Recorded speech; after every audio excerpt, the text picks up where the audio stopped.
pa.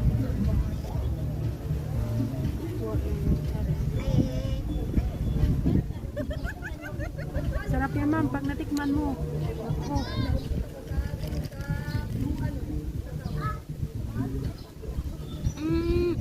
Ano ma'am? Parang oyster din. Tol, pato kayo na mo. Din? Ito. Masya? Ilang. Dahil nakatsing-butsing ko lang. Dahil sa mga gloves sa belangan. Nandun pa na lang.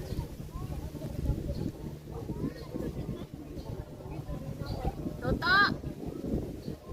Jorlyn! Jorlyn! Sabi kaya dapat kuskus niya. Ay, bali.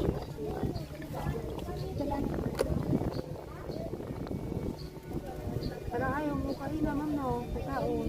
Kasi sa ano niya. Sa itsura ba? Sa itsura, gani, wala na kayo na bisita o dyan. Pero marami kasi nakita ko sa ano ba, sa YouTube. Opo. Yung mga kanina pabalik-balik ko siya nito. Kapon ang natikman niya. Ayaw niya rin kapon. Nung natikman niya pabalik-balik siya. Yung focus niya. Yung mababa. Sa isang araw, mga piraso yung kain niya. Parang ayaw niya nga